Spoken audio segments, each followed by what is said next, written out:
What is going on, guys? Welcome back to the channel, and today I thought I would start a new series for you guys where I do a bit of a guide for each map on Galactic Assault on both offensive and defensive sides of the map. I am going to be splitting each map into two separate videos, one for offense and one for defense, as they are going to be pretty in-depth, so I don't want them to go for too long. Today we're going to be starting off with KASHYYYK, and we're going to be focusing on the defensive team, which in this case is the Clone Army. Now, in most of the footage throughout this series, I'll most likely be playing as an officer just because that's my favourite class to play as. But if you do prefer playing as a different class, don't worry too much, as I will touch on the best class to play as on each phase of each map.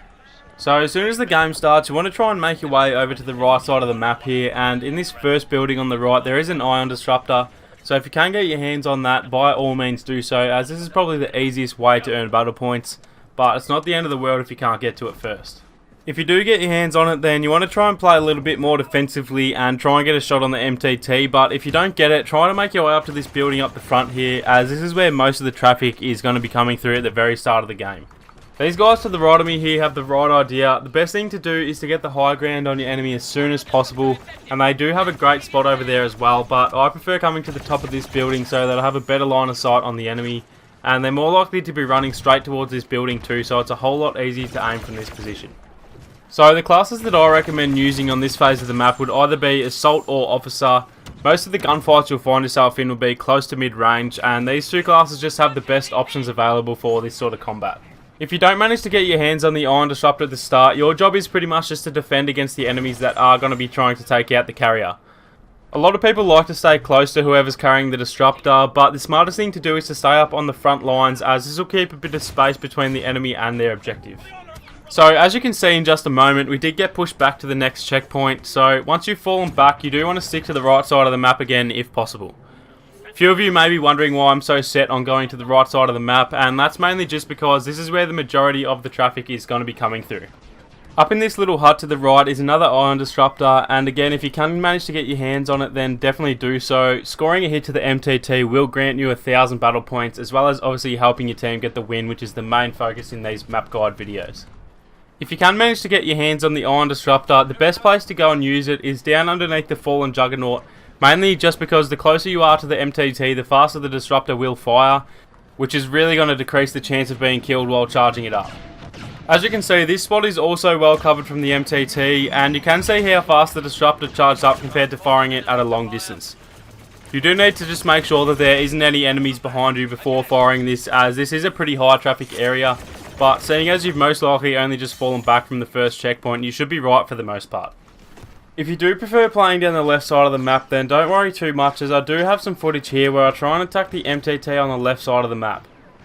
As you can see, this side of the map's pretty bare most of the time, hence why I try to stick to the right as much as possible, but this MTT does need to be taken out too, so at some point you are going to have to wander over to this side.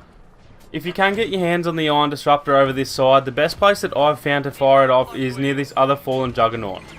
As you can see, it gives you a really decent cover from your left side, and once you've taken out any nearby enemies, you're pretty much free to sneak around behind the MTT and attack the enemy from behind.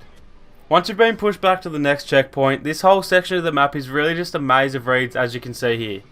This checkpoint is probably the most important for you to deal as much damage to the MTTs as possible, as this is the last checkpoint of the first phase.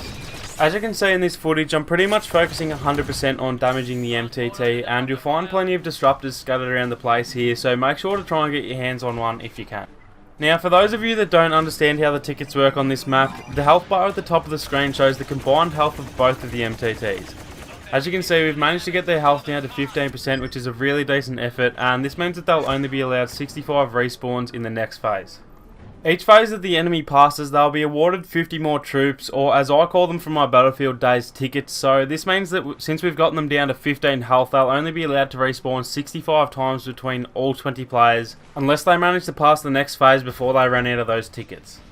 So we're now on to the second phase of this map, and in this phase you'll be defending two juggernauts from the enemy, and their goal is to plant an explosive on each juggernaut and take them out. This phase is pretty self-explanatory. You really just need to try and hover around the objective and pick off as many enemies as you can. Now, the best place you can really get yourself into is actually inside the juggernaut, as I'm doing here. This can feel a little cheap and almost campy at times, but if you're really going for the win, then this is the best place to be, either inside or at least close by the juggernaut. If you are a really aggressive player like myself and feel that this will be a little too boring for your playstyle, I do sometimes like to jump out and try to push the enemy back just a little bit. But just remember that if you do get too far away, you're most likely going to find yourself swarmed with enemies. And in this second phase, there will always be villains hanging around, so don't try and push too hard when you can. Now, at this point, you might be wondering why I have 30,000 battle points, which is enough to unlock 3 to 4 heroes in a row. And the reason for this is that I haven't spent any battle points on heroes so far. The reason why I haven't unlocked any heroes is because honestly the first 2 phases of this map just aren't suited for heroes at all. And most of the time you're not really going to achieve much because the map is just too open, and I often find I get a lot of quick deaths when I play as a hero on these phases. If you do feel like playing as a hero on these phases, I'd definitely recommend playing as a blaster hero rather than a saber hero. And I'd probably steer towards either Leia or Han over the others just because they can do a lot better at long range than the rest of the blaster users. So this juggernaut on the right side of the map is the one that you should try and defend first. Most of the enemy team are going to come straight for this one since it's the closest to where majority of them will be. And 9 times out of 10 this is the first juggernaut that gets taken out, so you do want to try and prevent this as long as possible.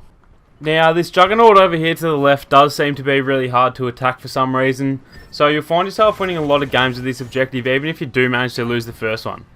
Again, as I mentioned, your best bet for defending these objectives is really just to hover around them and pick off any enemies that you see, and just make sure to keep moving from place to place so that you stay alive longer. Now, if you do manage to get pushed back from this phase, then you'll be on to the third and final phase of this map, and this actually takes place inside of the Venator class destroyer. The enemy's objective is to blow up 2 separate fuel systems to prevent the clone army from escaping KASHYYYK, so it is your job to try and stop that from happening. This phase is mainly close quarters combat, so I'd recommend staying away from your specialist class, and I'd probably lean more towards a heavy or officer class for that reason. This phase is pretty much exactly the same as the last phase, except for the fact that it's a whole lot easier for the attacking team to take control of the objectives. You'll find a lot of the time that the objectives are going to be absolutely swarmed with enemies once they've broken through the entrance, and unfortunately you're going to find plenty of occasions where your teammates just aren't going to help you whatsoever in defending the objectives.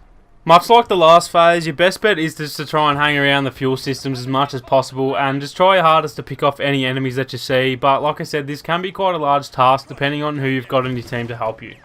Most of the time, if the enemies can manage to get to this phase, then they're already a really good chance to get a win, and oftentimes there's really just not much you can do about it on your own. So anyway, that's going to be it for our first map guide today, guys, and as it is a new series, I'd love to see if you guys could smash that like button just to let me know if you do want me to make more of these map guides. I do have the attacking guide for KASHYYYK coming out very soon, so don't worry too much, guys. Make sure to subscribe and hit that bell icon to stay tuned with the channel so that you don't miss out. Also, if you do have any video ideas or even feedback for this video, let me know down below in the comments. I read and reply to all your comments, guys, so make sure to hit me up. Thank you guys so much for watching, and I'll see you all next time.